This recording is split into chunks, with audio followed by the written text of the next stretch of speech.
Welcome to Leadership Rewired. Our mission is to disrupt traditional leadership development by fostering a community of resilient, growth-minded individuals who drive their own destinies and lead effectively through change without sacrificing their well-being. Two former colleagues and current friends, Allison Allen and Dean Martin, invite you to join them for an honest conversation that brings a personal perspective to the issues of leadership. Welcome back to Leadership Rewired podcast, where we disrupt traditional leadership development by fostering a community of resilient, growth-minded individuals who drive their own destiny. I'm Allison, your co-host. Hello, I'm Dean. I'm your other co-host. Hi, Allison. It's always nice to see you. I'm looking forward to this. To those that have joined us here today, our topic is micromanagement, which might make you feel a little bit sick, or maybe you're excited to be able to vent through us vicariously. Is that the word? Yes, vicariously through us, because we'll have some things to say about this. But really talking about, as a leader, why might this happen? You may be on the receiving end of it, or maybe you're doing it and you don't even realize it, or you do. So why does it happen? What's the impact on you and on your people? And how can you stop it? Because it's never a good idea. Never a good idea for micromanagement. 100%. Micromanagement is not only a productivity killer, but it actually brings the morale down within an individual or in a team. Yeah. So 100%. Again, the sick comment is always so interesting to me, but I'll leave that till later. But it is a bad thing to do, Yeah. and there's a lot of reasons why leaders do it, and that is something we'll also get into today. So, quick sort of confidentiality note: we are going to talk about a scenario that I just recently encountered.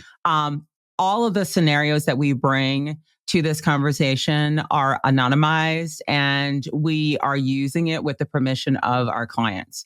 So we value the trust of our clients, and we will protect their privacy with all costs. Yeah. But we want you to know, when we bring these scenarios, we have definitely asked. Yeah. So let's use a case study. Oh, yes. Okay. Are you open for that? You got one. Yes. Go for Okay. it. Yes, I do. So I was recently working with a senior executive whom I'm coaching, and he was just running through his week of things that are going on. And he talked about one of these scenarios where something blew up, and I really can't get into the specifics. And he just basically lost his shit.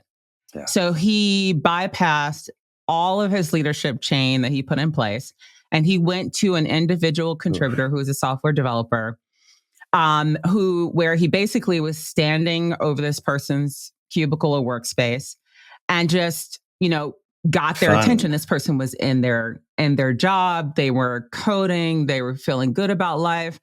And this person, with all of their power, went directly to this software developer and just wanted to know, what was the issue? What happened? Why did it happen? Blah, blah, blah, blah, blah. Now, what this CEO didn't know is that the managers of this person had already came up with a plan. They had already sort of dived in on it. They had already figured out what the next steps were. And this person was feeling good about the next steps. But the CEO toppled all of that. Good example of micromanagement. And I think one we can use. What are your thoughts just on that as a scenario? Well, I've probably heard things like that 20 times that people will share, and they might not even share it as oh, this is terrible. They're like, guess what happened? My leader didn't tell me this, and the one beneath them didn't either. So I had to go straight to the source, and I did this and this, and I solved the problem. And you're like, yes, you probably did solve the problem and cause a few other ones. What's going on? So what did you do? How did you respond, Allison? Well, it's even interesting, as they were talking through the story, they were getting all exasperated. And first I said, so can you just explain why you're all worked up right now? I'm not the individual contributor. I don't have the full context of the issue. What's worked up? Yeah. Well, it's an issue that shouldn't have happened. I said, okay, let's just first relax ourselves and talk about why you're all worked up. And once we got through that, we started talking to, I said, so why did you put layers of leaders between you and this individual? Why do you have managers in place? And they're like, well, what do you mean? I said, well, you've come up with a strategy, come up with a plan, you put a structure in place to get work done. Why did you put the leaders in place if you felt that it was necessary to bypass them and go directly to the individual contributor? Yeah. That was one question I asked. Yeah. Do you know how much weight a CEO can have when they're talking directly to an individual contributor, whether it's positive or good? Yeah. Do you know how much weight that feels like? Sometimes it's like the best thing and you're like a rock star. And sometimes it can feel like I'm about to lose my job. Yeah. Just because of your position. Forget about your tone and your presence and the things that you said. Just because of your position, it carries so much weight. Yes. And then the other thing I like to do with executives is I like to bring it to cost. Mm-hmm. I was like, do you have any idea how much this one issue costs in time and labor? Yeah. So the individual, the impact to the client and the product that you guys are producing, the manager's time, the manager's time, and all of the energy that you have put into this, and walking over to give the feedback. God. And now the coming down from that. Now they have to come down from this experience. Do you know how much it's costing you? And it's like, no, of course I don't. Okay, I just want you to muddle on that. Just marinate on that so that we can think about that as a launching pad for our next discussion. Yeah. Anyway, these were some powerful questions that I like to use with leaders sometimes, because I think it just gets them to get out of the emotion and start thinking about how their actions can have downstream effects. Anything you want to sort of question about my questions, or even give me feedback on your questions, or a question you might have asked? I think I'm curious around, like, to what extent your client did that.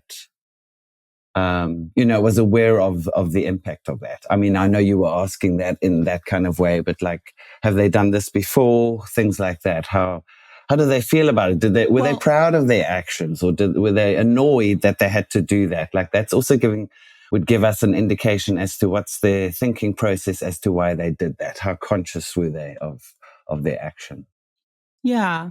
No, it's a good question. With this particular client, I have a very truth talk approach with them. So questioning them is a way to get them to sort of release some brain space to it and get them to sort of figure things out. And to answer your question, one of the things that we were contracting on when we set up our coaching agreement was the climate within the organization, the organizational climate. Yeah. That people were feeling. And he wanted to understand what his role was on how people are feeling about working in the organization. Right. When they looked at their engagement survey, first-line managers and even managers of managers have very high ratings. But when they talk about senior leadership and senior executives, the ratings are not so great. Yeah. And so he wants to figure out, like, how he is influencing that. Prime example. Yeah.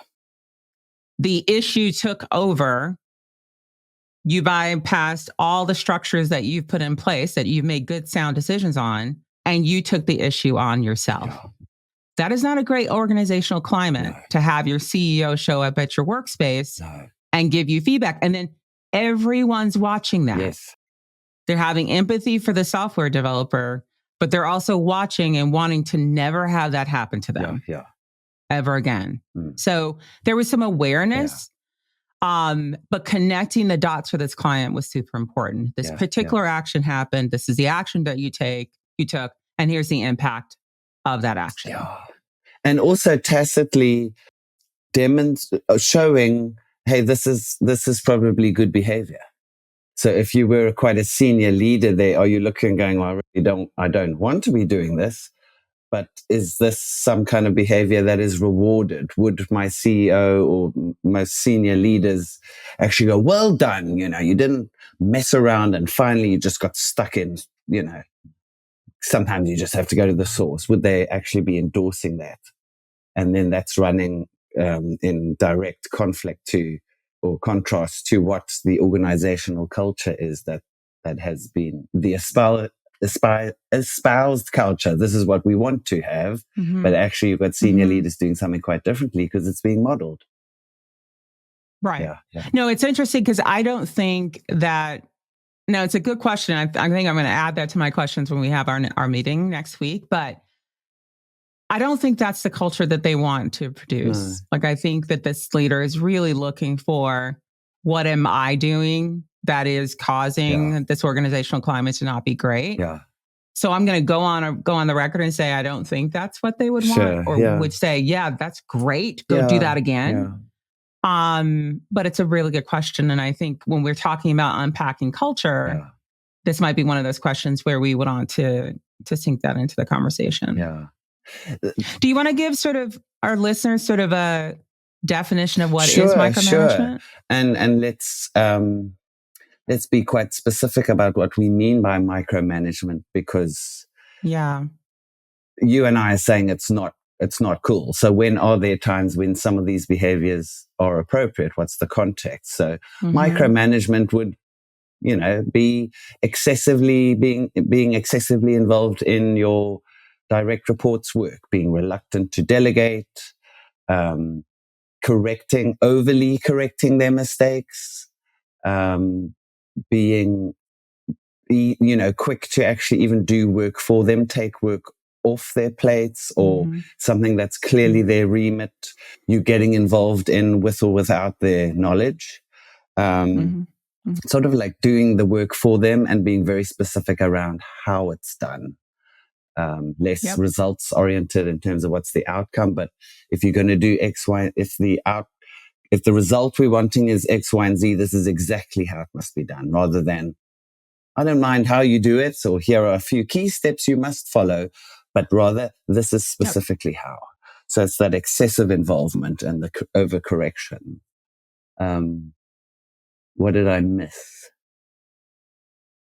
No, I mean, you said something about there's sometimes when the behavior is acceptable, right? Yeah. And look, I'd like to make the assumptions that all micromanagers have good intention. Sure. Right? Yeah, I would too. Like whether it be ensuring quality, they're, but the reality of this situation is that the behavior often it sort of stems from something that's deep, right? Whether it be fear or insecurities or lack of trust, right? There was an HBR article that was talking about often managers feel like they feel better when they're connected to lower level work. Ooh. Like they feel like they don't want to necessarily operate at the level where they're expected to. So they go and they, do the work that they used to do. Right. Yeah. The other one is that they are overseeing the job that they used to do. Yeah. So they feel like they can tell people like how they used to do it because they're overseeing that job. Yeah. Like, well, I've gotten this job. And so if I got this job, I must be doing it better than you. So you should do all of these things. Yeah. So it's an interesting way to think about it. Yes, there are times when you need to dive into the detail with your team. Yes. And we'll talk about that later. Yeah. But when you're doing it all the time, the most important thing is to figure out why. Yeah. And so let's talk about reasons. Let's go more deeper in terms of like why people do micromanagement. Sure. One that I often hear is fear of losing control. Mm-hmm. And what's so bad about that? They worry about, well, again, you've got senior leaders who are expecting something from you. Yeah. You don't know all the pieces and you're not intimately involved in all the pieces. And so there's a little bit of feeling like I'm out of control because I don't know if all the trains are running in the right direction or in the way that they should be running. Yeah. So because I'm not directly involved, yes, I have all the reports. Yes, I can see all the data. But because I'm not in the moment with the work, I don't feel like I have any control. Yeah. Right. The other is insecurity, which I think is an interesting one to unpack. Yeah. It's this notion of having a very poor self-image. And in some cases, your ego is unhealthy. Yeah. And because of that way of which you feel about yourself, it causes you to over-index on managing something. Yeah. Because you think anything going wrong will be sort of another reflection on how not great you are. Yeah. Inexperienced, I'm managing a group that I've never managed before. So now I want to ask 5,000 questions, both to be aware of what they're doing, but also to educate myself because I don't know how to do this or how to manage this group. You're dealing with people who are unskilled.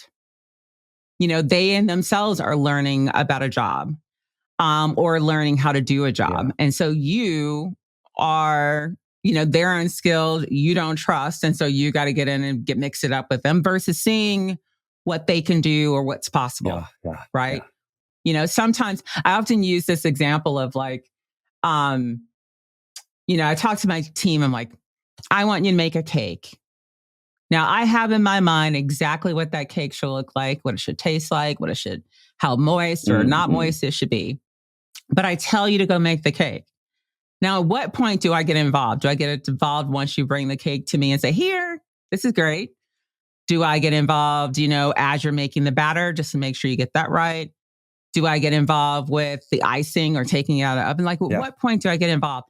Depending on the capability of the people you're asking to make the cake, you may go a little bit deeper on parts, come out. Let's see what they come back with. Oh, they got it completely wrong because it's too salty. Go back, give the feedback. Like there's some adjustments there. But if you are involved at every stage, literally to the point that you're directing every movement to get to the cakes, just so that it can get directly, or so it could be exactly the same of what's in your head, that's micromanagement. So the leader needs to figure out where, based on the competency of the team. And even if that competency isn't high, give people a chance to sort of see what they come up with. Right? Maybe the cake will be better. Maybe it'll be, instead of a chocolate, it'll be vanilla. And that's just even better. That's fine. Right? Yeah. We're okay with that. Yeah. Right. You know, and so the last, go ahead. No, you go. Ahead. You go. Yeah. No. When you were talking about the cake, number one, I do want a piece of cake now.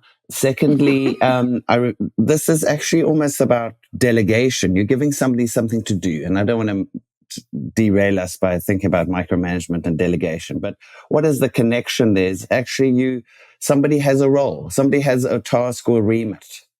And what is your involvement as the manager? How much oversight and direction and input is appropriate?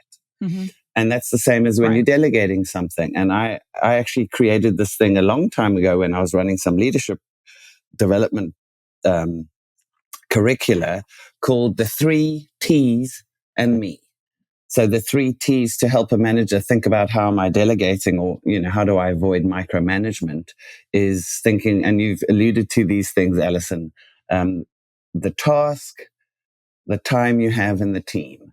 So the task, like how complex is it?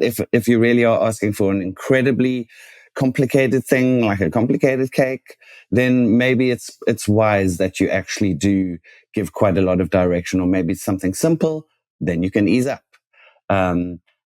So the task, the time is, what's the urgency there? If we need it in an hour and we don't have time to try out 3 different ways of doing it, or they have to get it right and we can't waste any resources, then maybe direction and supervision is appropriate. And if you're like, hey, we've got 3 weeks of the cake, go for your life, make 3 or 4, it's fine. And then the team is the third one. You've spoken about people's capabilities as it relates to this task. Because you may have some top performers who are outstanding, and you've asked them to do something and they do not have capability, or maybe they're not as proactive, or maybe they are super proactive and they're going to go charging off. You got to know your people and go, okay, given these people and this task, this slot will need to be reined in. Or this slot need a lot of encouragement, like go, surprise me, off you go. So the 3 T's and me, the me part is then, what is my preference? Because as a leader, I also need to be aware of that and go, actually, I really like to test the batter every step of the way. Is that helping given this task and the time and the team? And reconcile that internally and go, actually, maybe I don't get to do it this time. What's it going to do for the end results? What's it going to do for my people? Or actually, I really like giving people a lot of space. So therefore, I must be okay with the fact it may come back looking different. Can I handle that? If no, give that direction. So all of the stuff around avoiding delegating or correcting errors or, supervising, I think that's appropriate. There's a time when leaders must supervise every task. depending on who they Right. are, what the time is, what the complexity is. Please be there. Do not abandon your team. And there are other times when not. So micromanagement is this tool, is this cluster of behaviors that we say, this is the wrong time. This is the wrong moment. And if you're only reaching for it, then it's coming, it's going to have a very poor impact and drive sort of suboptimal results in your people. But there's a time and a place where this very same behaviors of micromanagement, somebody is saying, thank you. I need that direction. I've never done this job ever. Thank you. It's high stakes. Thank you for correcting my error. I can't even write one extra line of code. It's going to screw things up. Good. I'm glad you're there with me.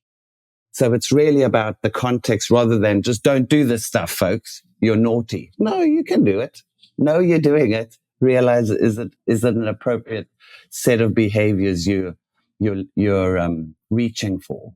But typically it's not so helpful. That's why we're talking about it. If that's our default of not wanting to lose control, or like you said, having this kind of ego where as a leader, our success is so tightly bound and wound up with our work, then it's going to be a harder gig. It's a tougher gig then to go, can I take a chance on my team? Can I give them a little bit more leeway? How do I encourage innovation rather than it has to be done my way or else I'm a failure? I love the 3 T's. And I remember a little bit about the work that you did on that. And I think what that does is it gives people a frame to work with in, right? I think if you're trying to figure out why you do micromanagement, if you start with the frame, maybe you can sort of help to pull yourself out of it. Yeah, that's true. Right. Yeah. Because then you're sort of answering those questions that you just gave the audience, right? Yeah. The people who are listening. Yeah. But I think if you do the work and you realize, oh God, this is fear, this is insecurity, this is inexperience on my team, this is unskilled employees that I'm working with, this is my own comfort level and doing the job, right? Or personal things that are going on. If those are things that are sort of where you're starting every single time, then I think it's important to sort of unpack. The framework of the 3 T's gives you a chance to put all of that to the side and just start answering those questions that you just laid out. And maybe we want to think about a framework for to give our audience on that one. And it's it's the 3 T's and me, because that's what you're saying now. Sometimes you've worked out the 3 T's, the team, the time, and the task, and it's actually me. And I would also say, tell me if this makes sense to you, Allison. I just thought of it now. I think sometimes we may see an over reliance on micromanagement, especially when somebody is new in role.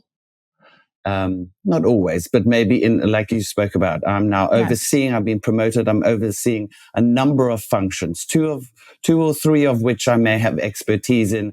The other 3 are adjacent in my broader area of expertise. And because I've now been promoted, or because now I'm the director of this or the VP of that, how do I demonstrate my value? And if the leader's coming in with this mindset of, God, I'm going to show people how much I know, that's when they start wanting to, again, with a good intention, God bless them. Why don't you do it like this? Write it like this. Let me change it. And actually, the mindset shift hasn't happened yet for that leader to go, how do I add value in this new role now? My value now does not come from correcting this minutia of detail, or this level of detail. It doesn't come from coming up with 10 suggestions on how to solve this problem. Now it's at a higher level of how am I creating this environment and a working set of procedures and norms and a team way of collaborating that solves that. But that's scary then. That's a harder thing. I'm like, and I know I'm thinking of a very specific leader. Once I was working somewhere, he's promoted into a role that he actually, was like an adjacent move. So vaguely related, but genuinely did not have anything like the level of expertise that the people beneath him had, which is fine. He's the leader. He had other things to do, other critical, ways in which he could have, contributed. But actually, he came in and started almost bossing people around. And we're like, why are you doing this, buddy? We don't need input. We need leadership and guidance. So it's, I think also for people listening to go, think about if your remit has changed ever, you may well be leaning towards that. Okay. Almost a bit of a panic, a fear of, I've got to show that I know stuff, rather than this isn't about your knowledge now or your accuracy. It's about your leadership at a higher level. This is less about the nuts and bolts and processing. It's more about a conceptual, a visioning, a management of your leaders to be able to manage the detail. Absolutely. And I think it's worth noting that there are cultural factors as well, right? For example, where you would expect to see micromanagement or a more hierarchical management. So for example, in some East Asian cultures, there's often sort of a gravitation toward this kind of style of management, and it's almost expected to happen. Yeah. Versus in cultures like some Scandinavian countries where autonomy is valued, micromanagement can be very problematic. Yeah. I think in the States, it's all over the place. And I think, again, I just want to default back to looking at the situation, looking at what's driving me to do it, and figuring out ways to really assess the situation to figure out this is the right thing to be doing. I want to talk a little bit about the impact of micromanagement on people. Is that okay to move to? Yeah, for sure. Because, our podcast is about, we were wanting to create a community of leaders who drive their own destinies and who, 100%, whose well-being is, does not suffer as a result of being a leader, and who can drive change. And I'm like, micromanagement is going to be a big spanner in the works for you. It does. I know if you're micromanaging, without a doubt, it doesn't feel good. No, it doesn't feel good. There's 100%. Some return for it. It's obviously giving you something, but it doesn't actually make you feel good as a person. It's coming from fear. Let's talk about, do you want to go first? What other impacts do you see it having on the leader and on the team? Yeah. So we talked a little bit about this. Like micromanagement can seriously affect, productivity, right? Employee retention, and even health. Yeah. There was a Gallup poll done in 2023 that actually said that employees who feel micromanagement are actually 3 times more likely to just disengage from work. And that they physically carry the pressure that they feel from their manager into their personal space and at home and their well-being. Yeah. What did you say? 3 times what? 3 times more likely to disengage? 3 times more likely to disengage from work. Because they're sitting there, let me think that through. They're sitting there going, I'm clearly not paid to think. My manager's going to double check this in any case, or she's going to ask me for these 10 ways of articulating something, even though I would write it in a different way. Okay. Let me just try and appease somebody and do it that way. After an extended period, sure, you take feedback. Oh, I'll change it. But if constantly you're getting that direction, why am I needed? I'll just switch off. Well, there's an automatic connection to decreased confidence. Yeah. You want to own your work, but you don't feel any autonomy. Your creativity and ways in which you would get things done feel stifled. Yeah. And so people just start checking out. Yeah. They leave, or they deal with anxiety, stress, or depression, which is not great. Yeah. Not what you want to have happen. Yeah. Does that make sense? Yeah, for sure. It's not great at all. No. I think the constant need for approvals and updates. I remember working for somebody who was just like, okay, I need an update. I need an update. And I need you to put it in a Word document, then put it in an Excel document and make sure it's got all the tabulation. Yeah. I'm like, can I just have a Post-it note? And I just sit down and tell you the 3 things I'm working on. And it's like, no, I need it this way. Yeah. And I never was emboldened at that time to say why. Yeah. What's the value of it, right? Yeah. No. So when you're in that sort of constant need, and Yes. you just feel pressure in ways that I don't know that the manager is like, I intentionally want to make someone feel bad, which is why it comes back to this is really being driven by me. Yeah. Not necessarily looking at the people who are managing or impacting. Yeah. Let's go back to that CEO. Yeah. In that moment, whatever was driving that person, they weren't thinking about structure and plans and strategy or whether or not it was actually solved already. They just wanted an answer, which is really about them and not about the situation or the individuals who are in part of it, right? Or the long-term impact of that behavior. Yeah. Right. Yeah. Right.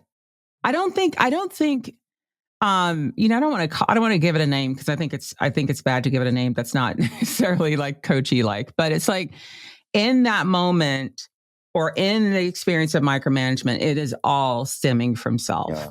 There is something going on about me that I need something solved. Yeah. And so, a framework of understanding, what's the work I'm trying to get done? Yeah. Who's actually assigned to do it? Are they fully capable? And what do they need from me in order to do the job? Doesn't start with how I'm feeling. It's starting with those four questions that I need to get answered. Yeah. And then I can figure out how to show up for that person. Yeah. And also that I'm the kind of leader. Yeah, go ahead. Well, I want to hear what kind of leader are you? Go. I like to throw things at people, right? I may have, let's go back to the cake example. I may have some beautiful, buttercream, lemon inside or vanilla inside cake that's really super moist in my brain. But I actually like to just throw things at people. Can you go make a cake? Yeah. And see what they come back with. Yeah. Because that often tells you, not like a big test, but sometimes 90% of the time, maybe not 90, but 75% to 90% of the time, people come up with something way better than you were thinking about. Isn't that a lovely surprise? And it's such a nice surprise because it's like, it's way better than you were even thinking. So sometimes you can have those moments of just seeing what people come back with and get over yourself. Well, 10%, maybe you got to dive in. Maybe you need a tweak. But especially for top performers, just throw it at them, see how they can solve the problem, see what they come back with, and see what happens. Yeah. And you know what I think allows you to do that, and I know you do this very well, Allison, is that sort of, surprise, you thinking, surprise me, let's see, something amazing will come back. I think that behavior doesn't exist in isolation. In isolation, that is a nasty test. You're going to see a team shitting themselves going, oh my God, we've just been asked for something. I feel exposed. I'm going to get in trouble. 100%. But it sits within an environment, a team environment that I know you have when you used to lead, would work very hard at creating, which is one of, I'm here for your development. This is one of growth. Let me see what you're capable of. I want to know what you're good at so I can help you get better at that. Let me look and see, where did you make a couple of errors and how can I help you with that? It's within a team environment of growing your people, developing your people. That is what a leader is for. A leader is not there to just get the work done. It's to, we're here to develop our people. And I know you're good at that. So that kind of, go make a cake kind of works. And what I would want people listening to go is to think about that often we revert to micromanagement or we over rely on that because we maybe don't know how to develop people. We see somebody, they've asked them, I need to know X, Y, and Z. Here's the task. And you're like, crap, I don't know how to teach that. Or I don't know how to get them to do that. And it's from that place of, I don't know, I told them once and they didn't get it right. And then I asked them to look at a document and they still got it wrong. Oh, well, they must be stupid. I'll do it. Instead of going, what is there my responsibility? I've got these people for as long as they're here. I'm committed to them. How do I get them able to do this work? What do I as a leader then need to reach out for and get some support in order to go, how do I develop my people? That's going to make sure I'm less likely to have to keep on filling out their spreadsheet because they keep on screwing it up. Friggin' teach them how to do it. And that's a silly example. But, there are bigger tasks that if you keep on as a leader going, these people aren't doing this, I always have to do it. Why do they always have to do it? You need to start helping them. You need to start training them or developing them or finding out what's getting in the way of their success in that. You hired them or you inherited them. They're in the team to do that work and they can't. Mm-hmm. That's your job, leader. Right. Help them. Right. Don't berate them. What? You're so right. You're so right. And I think if I go back to the sort of spreadsheets and Word document that I had to create for my manager, I asked, what am I doing this for? Like I felt comfortable doing that. And not a lot of people feel comfortable questioning. And we'll talk about that a little bit later. But let's talk about how to stop micromanagement. Sure. So I can take a shot at how do we stop it? So I nearly resorted to violence there, but no, but if we spot it in ourselves. We don't promote violence on this. So how do we stop? So we need to understand the root cause. Like try to understand why you are micromanaging people. Just try to understand it. Is it fear? Is it inexperience? Is it something else? Have honest conversations, right? How to basically ask people, am I doing this? Try to, ask people to describe what it feels like to take direction and or work with them, right? And it's at the same time, when you are, you and I were talking about this before the call, but if you are micromanaging, explain to people why you're doing it. Is it because they need feedback or do they need, they drop the ball on something and they're unaware of it? Give people context as to why you are doing what you're doing. This is a really high stakes project. This is why I don't typically do this, but I really need it now. Or we're just about to lose our funding for X, Y, and Z. And if we don't get this right by Friday, that's why I really want to take this piece of it, which is normally yours. Just give some insight. Yeah. Just have an honest conversation. Build trust. So you want to basically demonstrate your competence, but you need to do that through your people. So you need to show up, show to your own manager that you're on top of everything. Yeah. And you can do that by engaging with your team and explaining that you need to demonstrate to your manager that you have this covered. And so what are the ways in which you can capture how they're doing that feels good to them and not necessarily to you? Escalate when you are having challenges with an employee that you feel like you need to overly micromanage, get some guidance from your HR colleagues or from your peers on how you might best connect with this employee. And I think there's something around having sort of some good balanced conversations with your team. Let's go back to the CEO who is wanting to dive down into the individual contributor. Perhaps for their direct, they could say, look, when something blows up, can you get on a call with me? Send me a text. Tell me how you solved this. Right? So that I don't feel like I need to somehow get involved. Right? So it's, again, this sort of encouraging balance between what that person's going to do and what you're going to do. And that's anything else you'd add to that conversation? No, I love that list of things of how to stop it. I think this, encouraging these checkpoints or agreeing with somebody, this is the progress you're making. I need to, whatever it is, I need to see everything by the end of the day. And this is why.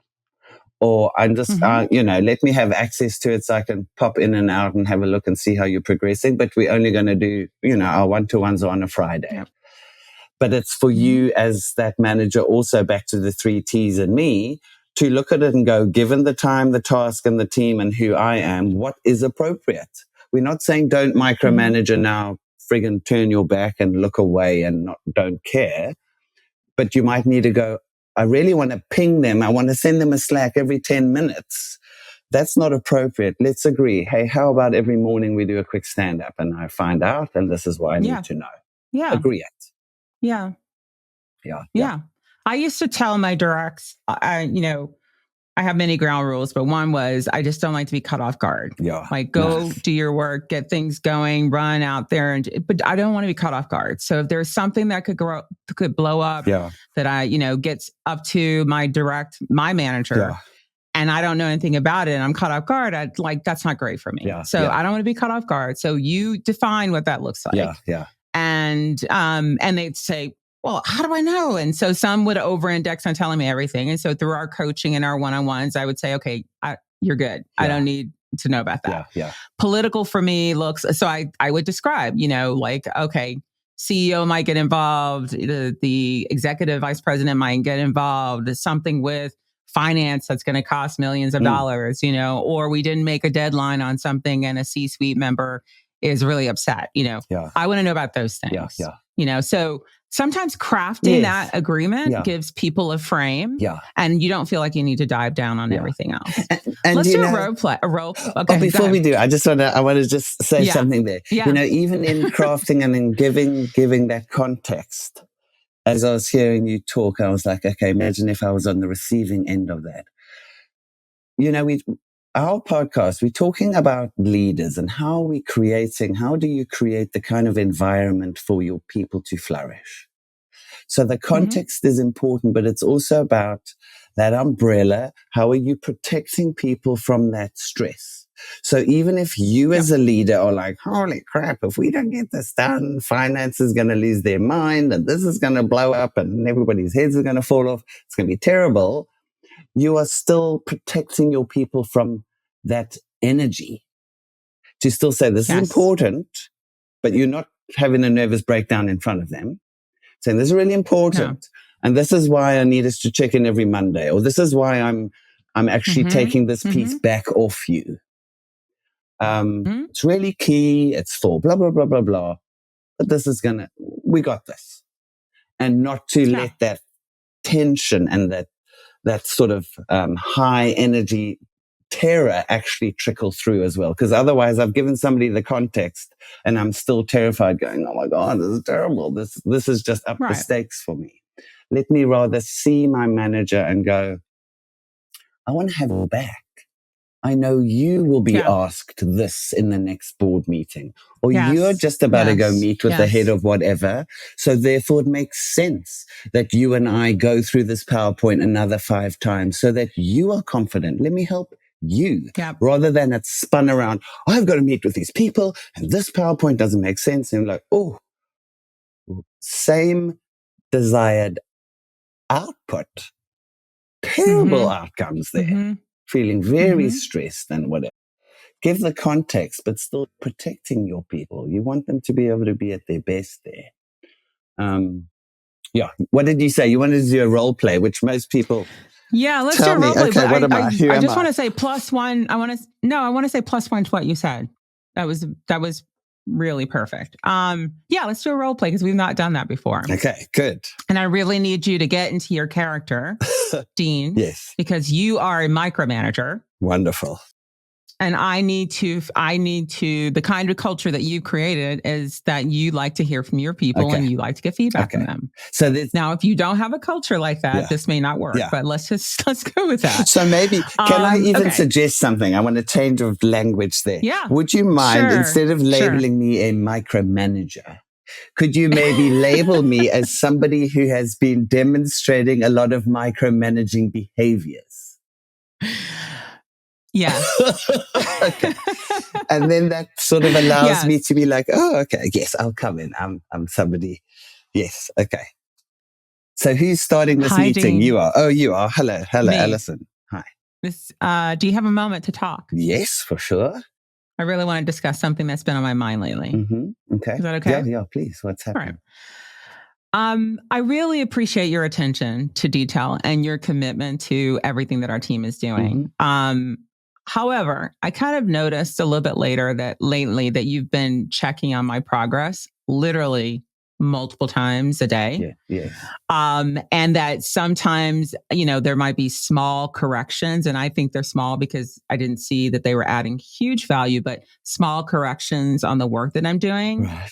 And while I know and understand that quality is like super important, I feel like the way in which it's the oversight is coming in my direction, my confidence is a little shaky. And I'm feeling like you don't believe that I can work independently.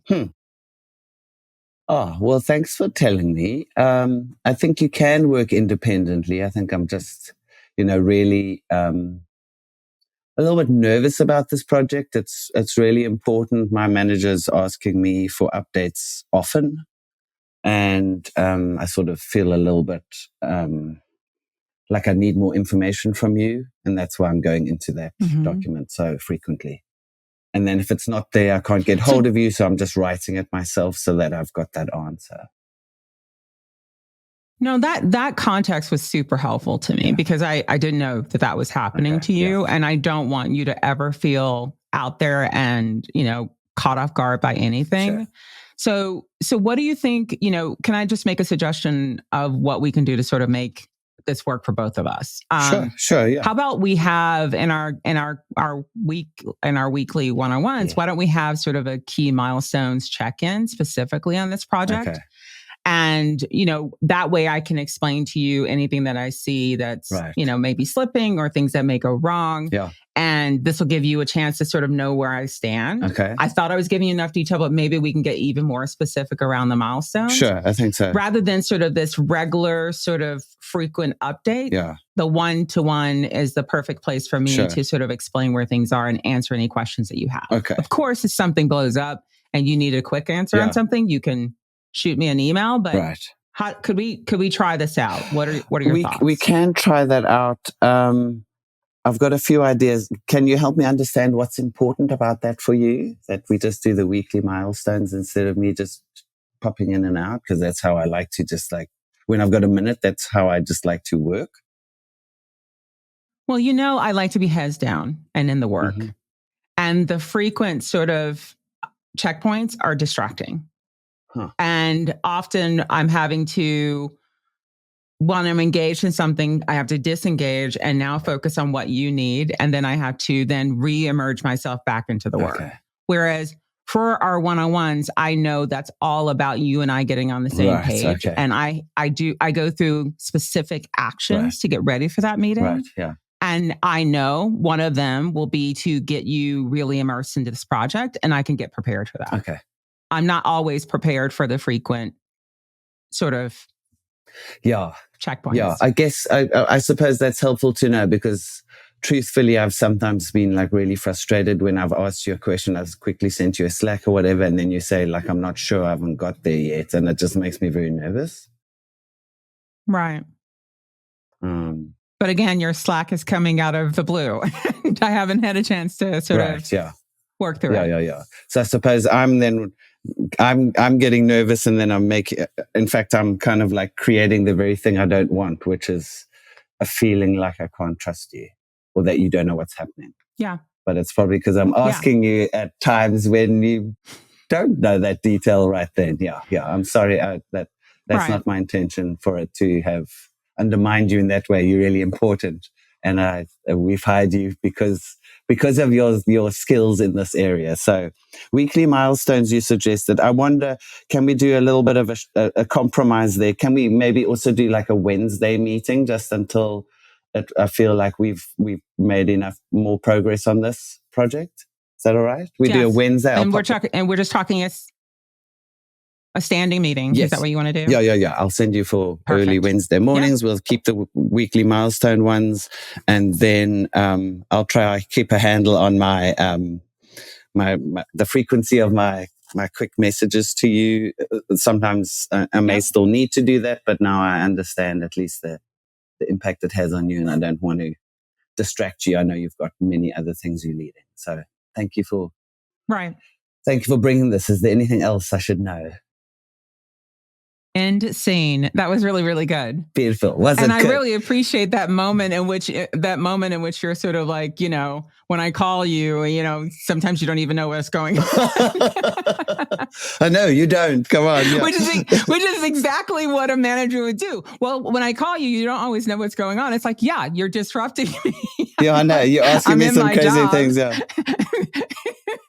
But I appreciate you you adding that, because that is what happens, right? The manager calls, they're not getting the answer they want. They make some assumption about someone's competence or their skills or what they're able to do. But when in fact, the person is really like not ready to answer, or that's not where their frame was. And you just disrupted them. And they're not meaning to just demonstrate. They're just trying to get their bearings on what they should be saying to you. You are their manager. So no, perfect example. Great role play. Thank you for that. That role play, Allison, made me think of a wonderful quote by a coach called Jerry Colonna. And he says, he asks us to inquire of ourselves, how am I complicit in creating the conditions I say I don't want? And I, in that role play, inadvertently, even well-meaningly, me as that manager had actually created in you, because of my incessant checking in, a nervousness. And then you ended up being in this scenario, oh, you were uncertain of things and whatever. That's because I was adding to that by asking you questions when it wasn't our designated check-in time. And that's just that example. But I think for all of us, when, in this topic of micromanagement, to think about to what extent are we doing things well-meaningly, but doing things perhaps that are actually making us, that are justifying it for us in some way, going, well, I have to correct their errors. Is there any way that you may be contributing to that? Oh, I have to rush them with their work. Is there any way in which you're actually making them drag their feet? Like to actually just look and see it's not all them and it's not all you, but as a leader, you're creating that dynamic. And to what extent are we actually inadvertently getting the worst out of our people instead of being able to develop them, see them for who they are, set them up for success, and be able to stop that micromanaging behavior when it's really not needed. 100%. Completely agree with those. And those are all like really good reflective points that you're asking folks to do. And let's talk a little bit about how you recognize if you are. Sure. Because we've sort of given terms, but I want to like crystallize it. So, and I'm going to use my truth talk approach here. If you are reluctant to delegate tasks, meaning your own work that's on your desk, if you're reluctant to give that to someone on your team who you actually know could do it, there's something to be said about that, because we know that delegation is a way of developing people. So if you're not willing to even delegate anything that's on your desk, you might want to think about that a little bit. You often find yourself redoing people's work, right? So they've spent hours, time, days, whatever, doing the work, and you get it and you redo it and you don't even tell them. Sometimes they find out in the meeting that you've redone it, or you just don't tell them because it's just not to standards. You require frequent check-ins and updates. Most leaders need updates probably once a week, unless it's some intensive situation. For the most part, they need updates about once a week to find out what's going on, or they're reviewing things in the background. Frequent, every other day, every day, unless it's, again, an emergency situation. For the most part, it's once a week. You feel frustrated when things aren't done exactly your way. And I think there's a lot to unpack there. Coming back to the cake example, I have a vision of a cake that I want. They don't do it. I get frustrated. Versus, what was my role in this? How did I develop? How did they understand the requirements? And maybe the cake is better. So we should just let them have it, right? Your team seems hesitant to make a decision without you. Whether it's a low-level decision or a high-level decision, they will not make that decision without you being included, asking everything you think, almost saying back to you what you have said to them, which is, basically you making the decision without them. You make the decision. They don't necessarily get the empowerment to actually make the decision. And that one for me is really sticky. Like I don't know how you can take away empowerment more than not giving people the space and the time to actually come up with and that makes most sense for a situation that they're working on. Are there any others that you'd add to that? Dean? I would look at the amount of time you're spending on development as it relates to correcting or actually doing work for people. Because if you're doing too much of that correcting, maybe it actually is more of an indication to you that you should be developing somebody. Maybe they don't know how to do that job, or you have been unclear in setting out training or the actual way of progressing through a task for somebody. That's why you're doing that sort of saving the day, coming in at the last minute, rather than actually having spent time up front. So how much time are you really dedicating to development? Yeah. So we've covered a lot today around micromanagement, and hopefully we've given you a flavor of what it looks like, what it feels like, how to know when you're doing it, and hopefully some tips on just stopping. And a lot of this is really about you reflecting about your management style, how you show up, how you influence people, and then making a change. So we wanted to bring in some concept around remote management here, but we've just decided we're going to do a whole podcast around leading and managing people remotely. So we'll incorporate the micromanagement piece into that. Dean, I know you want to ask your favorite question. So do you want to go for it? What's your, around micromanagement, Allison, what's your personal and honest truth? I think, micromanagement for me is something that is absolutely 100% in control of the leader who's doing it. And I think the personal and honest truth here is to, really look at the telltale signs, really, in essence, understand the impact on your people and really do something about it. I think I was a micromanager as somebody who first became a manager, and I was freaked out about being responsible for people and responsibility. At that stage, you grow out of it. You should be growing out of it. I think when you get to the CEO stage, we really need to unpack what's going on. And so, personal honest truth, initial starts when you're first managing a team, get it. When you are executive and a senior leader of an organization, we need to be talking about why this is happening. And I think getting a coach is the best way to do that, and a lot of self-reflection. What about you? My personal honest truth about micromanagement is that it's not your job. If you're a leader, it's not your job to micromanage. Train people, yes. Develop them. Give them good feedback. Agree their working styles and what your working style preferences are. Set some milestones. Agree on how often we're meeting. Be prepared to come back to that and change it. Give them a vision. Do all that good stuff. But if you find yourself having to do this correcting of people's work, and it's not just like a one-off thing, or you're making decisions for them, or you're spending excessive amounts of time on someone else's job, that's the time to just stop a little bit and go, how have I actually created some of these conditions in my people? What do I need to replace that micromanagement with? Development, setting a vision, training, setting expectations. Absolutely. Absolutely. 100%. Thanks for tuning in to the Leadership Rewired podcast. Remember, effective leadership is about trust and empowerment, not control. We hope you found this episode insightful and helpful. Join us next time when we start to talk about more deeply the beautiful art of delegation. Until the next time, keep leading, keep growing, and keep disrupting the norms, because that's how we get better. Indeed. Bye for now. Thanks, Bye, everyone. Dean. Bye, Allison. Bye. Bye.